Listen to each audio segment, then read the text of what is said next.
Қайырлы күн, құрметті оқырмандар, тыңдармандар. Бүгінгі бізде подкаст ер азаматтық қасиеттер және тәрбие туралы болмақ. Бізде қонақта бүгін Бауыржан Сайлауұлы және Қанат Ізбасарұлы. Қанат Ізбасарұлы, өзіңіз туралы жалпы қысқаша түсіндіріп айта кетсеңіз. Қош көрдік. Мен енді жалпы өзім туралы айта кететін болсам, осы Ақтөбе облысының танымал жері Ойыл ауданы Шығанақ Персейіт совхозынан өмірге келгенмін. Сол жақта есімі елге танымал Шығанақ ата ауылы аңыздай болып тараған аруақ ата қолдаған Асан Қайғы бабамыз туған жерді Ойылым Көкжарым деп атаған. Енді өзім ру жағымнан келетін болсам, әлім кіші жүз Ожырай елінен шыққанмын. Атым Қанат Ізбасар деген кісінің баласымын, Ахмет деген кісінің немересімін. Енді осы уақытқа дейін әскерге дейін мектеп қабырғасында қызмет қылдық. Мектеп бітіргеннен кейін 2 жылдай тәлімгерлік қызмет атқарып мектепте. Одан кейін әскери борышымызды өтеп келдік. Шығыс Қазақстанда болдық. 2 жыл әскери борышымызды өтеп келгеннен кейін қазіргі үстімдегі киіп отқан киіміме сәйкес әскери қызметті қалап ішкі істер органына қызметке кірдім. Ол жерде жастық шағымыздың бәрінде 20 жыл уақытымызды сол жаққа сарп етіп, қазір зейнеткерлік жасқа жетіп, демалыста жүрген уақытымыз, енді демалыс уақытымызда үйде бос жатпайық деп, бала тәрбиесімен айналысайық деп, Мұғалжар гуманитарлық техникалық колледжінде қазір мұғалімдік қызмет атқарып жатқан жайымыз бар. Қош көрдік. Жақсы. Қазіргі кезде енді сіз алғашқы әскери сабағынан сабақ бересіз. Жалпы өзіңіз оқушыларға қандай тәрбие беріп жатсыз? Білім алушыларға қандай бағыт бағдар бересіз? Сол бойынша айта кетсеңіз. Жаңа өзім жоғарыда айтып кеткенімдей, бірінші кезекте әскерде болғанымыз 2 жыл бойында әскерде болып, сержанттық шенмен оралғанымыз, оның бәрі өмірге сабақ, ер адамға қажетті зат. Көрген білгеніміз, түйгеніміз, әскери қызметтің саласын үйренгеніміз. Кейіннен 20 жыл бойында қызмет атқару барысында да кадр қызметінде қызмет атқарып, және осы ұрыстық жағдайларды жүргізу, жөн жоралғысын көрсету, қару-жарақпен қызмет атқару, соның бәрін саласына өткеннен кейін мейлінше қазіргі колледж студенттеріне алғашқы әскер және технолог дайындығынан сабақ беру кішкене жеңілдіру болып тұрды, өзім салам бойынша. Оларға да сол өзіміздің бойымыздағы барымыз, білгенімізді үйретіп, бүгін қолына қару алып, ел қорғауға кетіп қалған мағанымен алғашқы қадамын үйрету басты мақсатымыз. Дұрыс. Енді біздің тақырыбымызда мынадай сұрақ бар. Ер балалардың өзін-өзі ұстау мәдениеті қалай қалыптастыруға болады? Бізде қазір қоғамда студенттер болсын, оқушылар болсын, жалпы жастар өз-өздерін көбіне мықты ұстай алмайды. Әртүрлі жағдайлар болады. Кейбіреулер боғауыз айтып қояды, кейбіреулер жаңағыдай енді барлығында мінезбен кетеді ғой енді. Бірақ соның ішінде қай жерде қалай сөйлеу керектігін көбіне білмей қалып жатады. Сол бойынша айта кетсеңіз. Я рас, енді ол ең бірінші үйретілетіні, сабақ алатын жері отбасы ғой. Отбасында ата-ананың құс ұясында не көрсе, ұшқанда соны іледі деп айтады ғой. Ол дегеніңіз уже отбасында қандай тәрбие алады, сондай азамат тәрбиелеген болып тұрасыз. Егерде тағы да қазақтың сөзі бар, Алла тағала бала бер, бала берсең сана бер, санасы болмаса шетінен ала бер деп, өзінің ұрпағына өзі сондай сөз тілейді қазақтар. Баланың санасы болса, және ой санасында түйіні болса басында, көрген білгендерін санасына жинап жүрсе, әкесінің істеген қылығын, атасынан көрген, әке көрген, оқ-жонар, шеше көрген тон пішер деп айтып жатады ғой. Сол үйдің тәрбиесінен басталып, жақсы қадам жасаса, енді қоғамда да жақсы азамат қалыптасады деген ойым бар. Қоғамда өзін ұстау сол жалпы үй тәрбиесіне байланысты деп отырсыз ғой. Үй тәрбиесіне байланысты ең басты кезекте.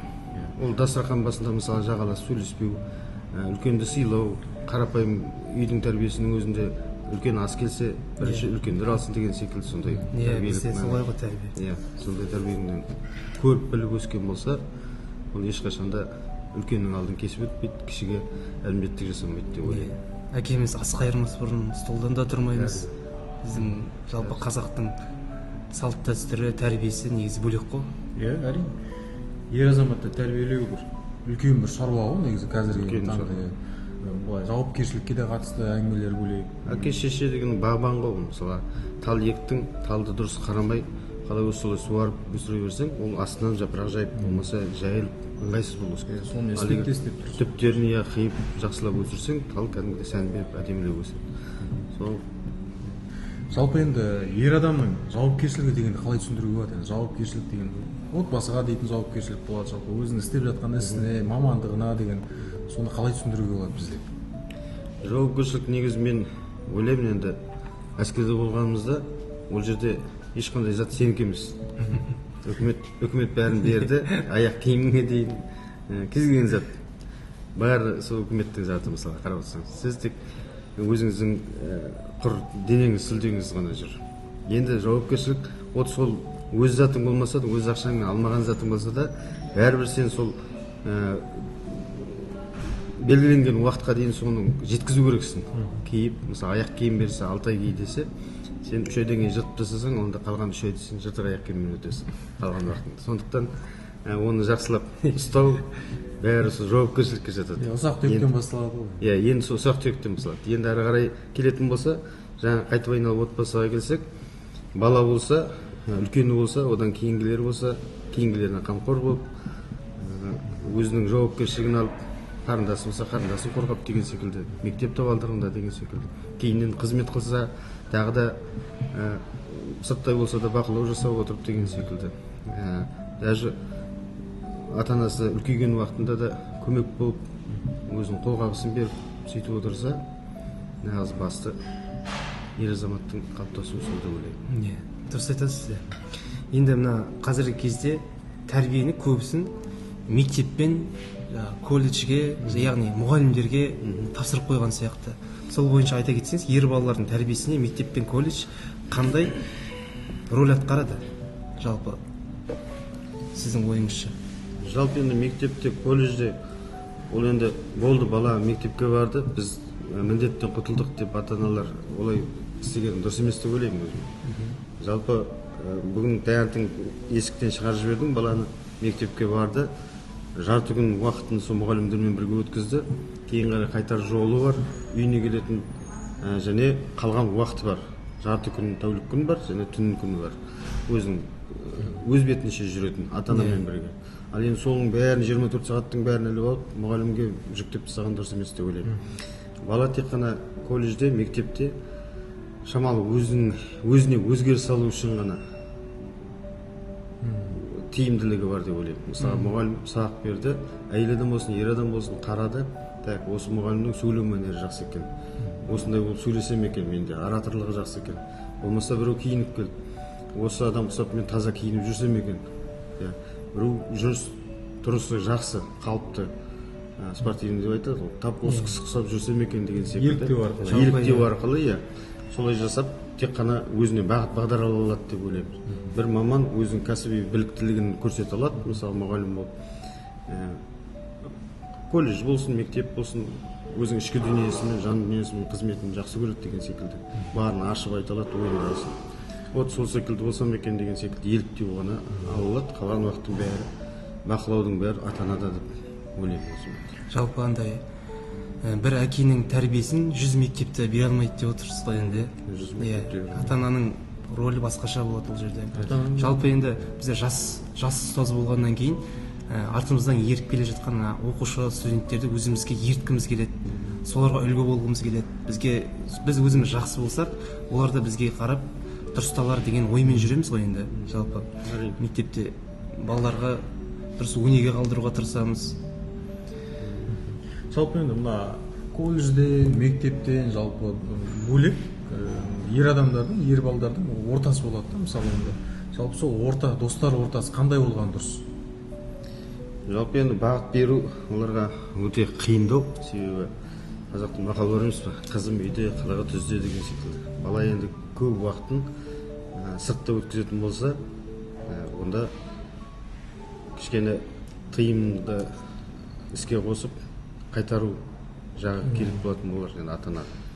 Ал енді үйде де қамап ұстап қойып, балам саған болмайды шығуға, анда барсаң мында ұрынып қаласың, мында болмайды десең, ол да өзінің алдағы болашағына қиындау болады, ер бала болса егер. Ер азаматтың азығы түзде дейді ғой, сол сияқты ғой. Азығы түзде деген бір, ол не болғанда да енді ортамен араласып, өз ортасын таба білгенше, бірақ бақылауды күшейту керек. Қасындағы жүрген жора жолдастары дос болады, жолдас болады деген секілді. Нағыз дос табу қиын ғой енді. Бәрімен достаса бер деп айтамыз, бірақ дегенмен де жан-жағына қарап, өз ақылына салып, ата-ана да бақылауды ұстап отырса, жалпы достардың әсері зор ғой бұл жерде енді. Ортасы дұрыс болған бала алдағыда да болашағы зор бала деген сөз ғой енді қазіргі таңда. адам олар баланың жолдасынан танисың деп айтады ол терме жылдарында. Иә, басты міндет. Енді сондай ортада мысалы кейбір оқушы немесе студенттер бар, жастар бар, жалпы достары зиян заттарды көп пайдаланады. Мысалы жаңағы ішімдік, темекі, насыбай деген сияқты адам жеркенетін нәрселер ғой енді. Сондай нәрселерді пайдаланып қолданатын жастарымыз бар. Олармен дұрыс бағдар беру үшін қалай жасауға болады? Және де олар кейбір балдар бар мынадай өздерінің достары кішкентайынан өсіп келе жатқан, бірақ енді өсе келе достар жаңағыдай жол таңдап кетеді, біреуі темекі тартады, біреуі ішімдік ішеді деген сияқты. Енді оларды түзегісі келеді, оларды түзей алмайды. Бірақ енді ол ортадан да кетіп қала алмайтын балалар болады. Оларға қандай ақыл кеңес айта аласыз? Ол енді адам түзеймін десе өзін мысалы айтылмай ма? Ойыңды түзеткің келсе абайды оқы, сөзіңді түзеткің келсе Мұхтар Әуезовті оқы дейді, мінезіңді түзеткің келсе Бауыржан Момышұлын оқы дейді. Мысалға әркімнің өзінің ізденісіне байланысты. Жаңағыдай болды, мен осы жора жолдаспен жүремін, енді осыдан кейін басқа дос табу қиын маған деп сол ортаға сіңіп, солардың айтқанына көніп жүре берсе, жұмсауында или құлшақпар болды деген секілді. Жаңағы қазір не көп, адасу көп. Көптеген адамдар жеңіл ақша табамыз деп заманның өз толқынына еріп, мысалға жеңіл ақша табамыз деп қиындықтарға ұрынып қалып жатады да, тез ақша тауып, тез өзінің шаруаларын шешіп алғысы келеді. Сонымен бірге қасындағы балдардың азғыруымен топтың өзінің бірге жүрген азаматтарының сондай істерге түсіп қалып жатады. Жалпы асықпай, достың да енді дос бар ғой, бірлесіп жүріп, ақылдасып, қандай іске итермелеп тұр. Аяғыңды 7 рет бөлшек, 1 рет кес деген біріміз қазақта. Енді оның бәріне ой санасы жетпей жатса, ата-ананың көмегі бар. Болмаса жаңағы оқу білім ордасының ұстаздары бар деген секілді. Ақылдаса отырып шешім тапқан жақсы. Асық шешім қабылдамаған жақсы. Өмір бойы өкініп қалмас үшін. Осы жалпы зиянсыздан бөлек ер жігіттер әрі қарай дамығысы келеді. Тұлғалық даму дейді, әркім әртүрлі айтады. Біреу спортпен дамығысы келеді, біреу кітаппен, біреу тәртібін дұрыс ұстағысы келеді. Осылардың бәрін бір ұйымдастыратын жалпы әрі қарай қалай біріктіруге болады соның барлығын? Жалпы енді даму жаңағыда айналып келгенде өзіңе байланысты ғой. Қазір көптеген жастар мысалы шетелде оқып жатады. Біреулер қандай талант, дарындары бар адамдар деген оқуға қолдарын жеткізе алмай жатады мысалы. Жетістік жасай алмай жатады. Біреу спорт жағынан дарынды болса, біреу білімді болуы мүмкін. Бірақ қадамы қысқа, алысқа шаба алмайды деген секілді, ата-ана мүмкіндігі жоқ деген секілді. Ол енді әрбір азаматтың талпынысы болу керек, өмірге деген құлшынысы, алда қойған мақсаты болу керек.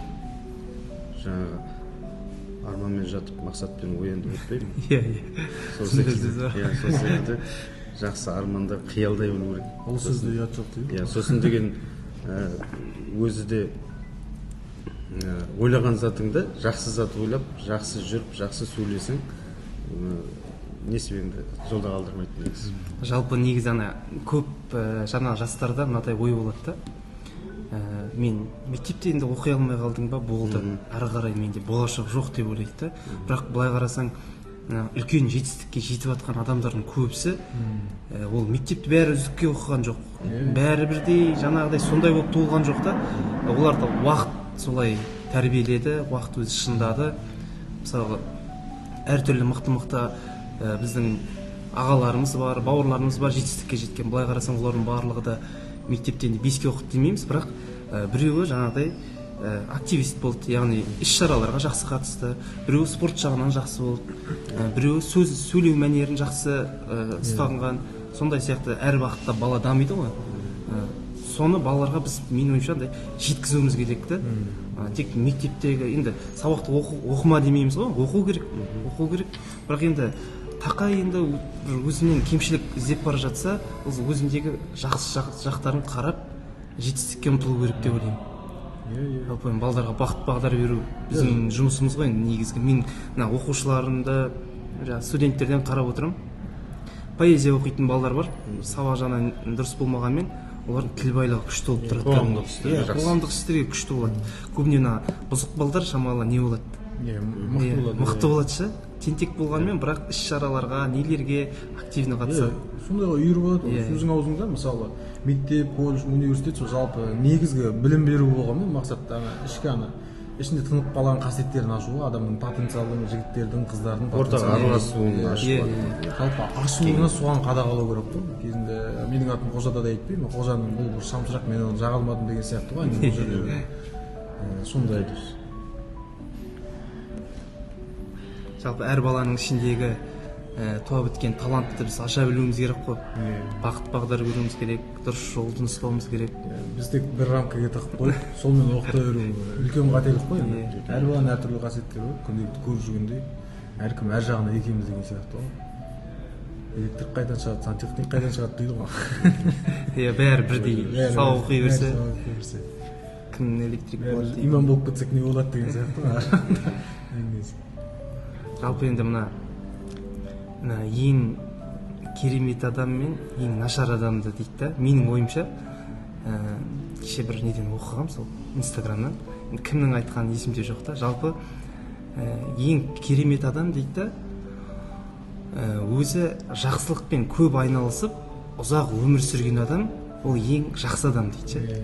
Ал егер ең нашар адам қандай десе, ең ұзақ өмір сүріп, бірақ көп зиян заттармен айналысқан адам ең нашар адам дейді. Сол себепті енді біздер жақсылықпен айналысуға тырысамыз ғой. Барынша жақсылықпен айналысып, жақсылыққа үйретуіміз керек қой. Енді айтылмаймын, көп білгеннен не пайда дейді, мысалы. Пайдасы іште сақтаса. Ешкімге айтпасаң, бөліспесе, ешкімге айтпаса, білгенін айтпаса, өте дұрыс емес нәрсе деп ойлаймын. Өзің ішінде жинаған алып кетіп, бөліспей ортамен. Арабтарда дейді, білімнің көбі не керек, бөлісе алмасаң деп ше. Сол сияқты ғой. Адам білген затымен бөлісіп жүрсе, одан сайын көп біле түседі. Бізде актер ағамыз Нұрлан Қоянбаев айтады ғой. Бір кісіге ақылын айтып отқан кезде, мен саған айтып отқан жоқпын, өзіме айтып отырмын. Жалпы енді бала тәрбиесінде кейде оқушылармен, өзім негізі андай поэзияға жақынмын да, өлеңді көп оқимын, көп тыңдаймын. Сондай сол өлеңдердің ішінен бір өлең жолдарын кейде оқушыларыма бүйтіп бөлсем, айтып берсем сіздерге қазір. Үлкен сабақ аларсың өмірден де, сене берме себепсіз көрінгенге, қолдап жүрген жандарға қолыңды созыс, қорлап жүрген жандарға көңіл бөлме. Жамандасын сен бірақ жамандама, сабырлығың жеңеді алаңдама, тырнағыңның астынан кіріздейді тырнағыңа татымас адам ғана. Бесінші күншілдік есігіңнен, күншілдерде қорқсын есіміңнен, кешіруді білмейтін дұшпандарға қарай білші қашанда кешіріммен деген. Қателеспесем Саят Әбенов ағамыздың өлеңі ау деймін. Сол өлең жолдарын кейде оқушыларыма оқып беремін. Енді 5-6 класс жаңағыдай мына өлеңнің жолдарында қандай мағына жатыр, кім айтады, соған бүгін енді дене шынықтыру сабағы ылғи спорт залда бола бермейді, кейде бір жағдайлар болады, кейбір оқушылар карантин болып қалады. Сол кездерде кабинетке не істеген кезде көбіне баланың тәрбиесіне көңіл бөлеміз ғой. Енді осы өлең жолдарын оқимын да, мынаның мағынасы қандай, кім айтады деп, сол бәрі жан-жақтан ағай мынадай мағына, сіз бүйтіп тұрсыз деп айтып жатады да 5-6 сыныптың балалары. Енді жақсы, сіз менің тілімді тартып тұрсыз, бұғып қалса болмайды деп айту керек. Мынау керемет не бар, егер ұлтың жоғалмасын десең, қызыңды тәрбиеле, ұрпағың жоғалмасын десең, ұлыңды тәрбиеле деген бар. Мен де сол сабақ барысында осы нақыл сөздің мақал сөздің шешімін кім қалай ойлайды соны сұраймын оқушылардан. Керемет айтып жатады, көбіне көп жаңағы қыз балалар енді айтып жатады, жаңағы шетелдік азаматтарға тұрмысқа шығады. Ол дегеніміз уже қанша жерден жиен бола берсін, бірақ нәсіл бөлек болғаннан кейін уже ұлтыңды жоғалттың деген сөз. Иә, түп тамыры солай негізі, дұрыс түсініп тұр. Енді ұрпағың жоғалтпайсың десең, ұлыңды тәрбиеле дегені ол енді ұлға аса көңіл бөледі, жаңағы шаңыраққа ие болып қалатын ұл деп айтпаймын. Иә. Мысалға ата-анаңның, әкенің атын жоғалтпауға, жеті атаңды жаттатып білдіріп жүруге, өмірдің өткендеріне құран бағыштап бет сипап жүруге, оның бәрі сол баланың тікелей қатысы бар. Сол ұрпақтың жоғалмауы соған тікелей қатысты. Енді Қадыр Мырза әлі, сіз енді өлеңді айтқаннан кейін бізде шабытымыз ашылады. Қадыр Мырза әлі айтады ғой, адам өмірге күліп тумайды дейді, үйренеді күлуді, және жылап өледі дейді. Жылайтыны келгенде қинайтындар бар өмірде, жылайтыны кеткенде қимайтындар бар өмірде дейді. Сол Қадыр Мырзаның айтқандай, өмірге жылап келесің, жылап кетесің, сені қимайтындар бар. Мысалға қандай талант иелері, қандай білімді, қандай тұлғалар мысалға әлі күнге дейін есімізге алып, тарихқа жазылып есімдері, мектеп кітаптарында оқып, толықтырып білімімізді сөйтіп отырамыз. Олардың істеп кеткен ісі тарих болып қала береді. Естіген уақытта қазақ ел үшін, халқы үшін, болашақ үшін жасаған істерін естіген уақытта расымен де көзіңе жас келеді. Сондай енді ерлік жасап, кереметтей, атың өшпестей із қалдыра алмасаң да, жалпы айту жақсы тәрбиемен ел қатарлы өмір сүріп, әкеңнің атына жаман ат келтірмей жүрсең, соның өзі керемет. Мұқағали дейді, өшемде өкінбеймін, жыламаймын, жыласам да жұбат деп сұрамаймын. Қыранның құдіретін қимасаңдар, қайтейін тағдырым бер құралайын дейді. Әркім батыр болмаса да, әйтеуір батырдың қасында жүретін адам керек дейді. От болмасаң шоқ бол дейді, Абай айтады ғой. Жаңағыдай шоқ болып, басқа өртті жандыратын адам болды, келесі ұрпаққа тарады дейді. Сондай бір ер азаматтар да керек болады кейде. Мысалы, Исатайдың қасында Махамбет деген сияқты әңгіме ғой. Жақып Дулаттардың қасында кім жүрді, мысалы, сол кісілердің бәрін саралап қарасақ, ол кісілер жалғыз болмаған да, жалпы. Ер азаматтарға соны үйретуіміз керек те, бәрің бірдей батыр болып кете алмайсыздар деген сияқты. Қосымша тағы жұмыстар бар мына жақта. Ең басты тәрбие сол отбасынан басталады деп өзім солай түйемін. Негізі баласына әкесі айтпай ма, балам жылы жерге жат, жұмсақ жерге, балам қарның тоқ жүрсін, балам жақсы киініп жүр деп, балам бай бол дейді. Ана бала әкесіне кішкене өкпелі екен, назы бар, себебі деген, я жататын жылы орын жоқ, өздерінің тұрып жатқан пәтері жоқ деген секілді, тойып ішетін тамағы жоқ, жаңағыдай таңдауыш тәттісін іш, астың деп айтады еще әкесі. Және бай бол дейді, ол қалай бай боламын, өзіміз жарымай жоқ деген секілді ғой. Сол ренішін әкесіне жеткізеді ғой. Сонда әкесі айтады, балам бай бол деп тұрған қызмет қыл, адал қызмет қыл. Тиын тапсан да сол сенің байлығың өзі, адал тапсан. Қарның тоқ болсын, тамақты таңдап іш деп тұрған қызмет қыл тағы да, шарша. Содан кейін ботқа жесең де саған дәмді болып көрінеді. Шаршап келген тамақ дәмді ғой. Дәмді болады. Сосын жұмсақ жерге жат. Кереметтей өмір сүр деп тұрған, тағы да қызмет қыл, жұмыс жаса, шарша. Сонда сен қара жерге жатсаң да саған жұмсақ болып көрінеді. Бай бол дейтін тағы да сол, қызмет қыл, адал айту, асын тап, сенен бай адам болмайды деп. Ұйқың тыныш, тамағың тоқ болса. Жаның тыныш. Не жетсін, Жаның тыныш, соғың түгейді. Солай. Одан асқан байлық жоқ қой. Одан асқан байлық жоқ. Кереметтей. Сол жалпы подкастымыз толықтай ер адамның тәрбиесін ашық деп ойлаймын. Талқылап, осы жаңағыдай 4-5 сұрақты қамтығанымен енді кішкене ғана подкаст, соның өзінде біраз талқылап тастадық деп ойлаймын. Мен де кәдімгідей Абайдан сіздерден үйренеріміз көп қой енді. Толып қалыппыз айта берсең шыға береді негізі. Еркінсіп отырып, көсілеп отырып сөйлейтін жерлер ғой негізі. Кейде осындай әңгімелер жетіспейді ғой. Әкенің тәрбиесі көрінбейтін тәрбие деп айтылады, расымен ғой. Мысалы үйде жүрген уақытында бір айқайшы секілді болып көрінеді ғой иә әкенің міндеті.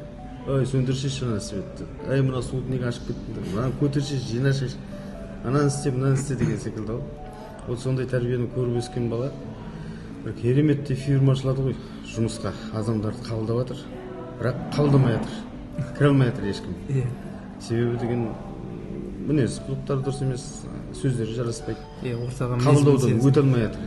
Енді осы бала барады ғой, ішке кіріп келе жатса свет жанып тұр тал түсте. Мына кім жақты дұрыс тал түсте дейді де сөндіріп кетеді ғой светті. Өтіп бара жатса ана жерде краннан су ағып тұрыпты, мынасын не істеп барып оны да жауып кетеді ғой. Енді ары қарай өтіп жатса жаңағы шлабыр нелер шашылып жатыр, шелектер орысшасы. Ой, мына біреу шалынып құлайды ғой, жинап кету керек қой деп жинап кетеді. Ішке кіріп барып жаңағы директордың алдынан өтсе, ана кісі ұйық қолымен ішіп жүріп, кімсің, қабылдандың жұмысқа деп айтады дейді. Ойда ештеңе жоқ, кейін қарайшы, бәрі сұрайды жаңағы қабылданбай қалғандар. Сен не танысысың ба, бірдеңе бердің ба деген секілді. Жоқ, ештеңе жоқ, просто кірдім, қабылдандың деп айтты деді. Бақсы камера қойып қойған екен басшылық. Есіктен кіргеннен бастап жұмысқа келген адамдар бақылап отырады. Бұның жаңа тәртібінің әкесінің үйреткен көрінбейтін тәрбиесі іске асып көңілінен шығып тұр екен басшылық. Тиянақтылық қой. Тиянақтылық, өте керемет тиянақты адам деп сондай шешімге келген басшылық. Сол бір әкенің берген тәрбиесін бүкіл мектеп бере алмайды ма? мектеп бере алмайды қарас. Әл-Фараби атамызда тәрбиесіз берілген білім адамзаттың қас жауы дейді ғой негізі. Қанша жерден білімді болсаң да, қанша жерден спортсмен болсаң да, қанша жерден бизнесмен, кәсіпкер бол, тәрбие болмаса оның барлығы бір тиын да. Құрметті тыңдармандар, осымен біздің бүгінгі ер адамның тәрбиесі жайында подкастымыз өз мәресіне келіп жетті.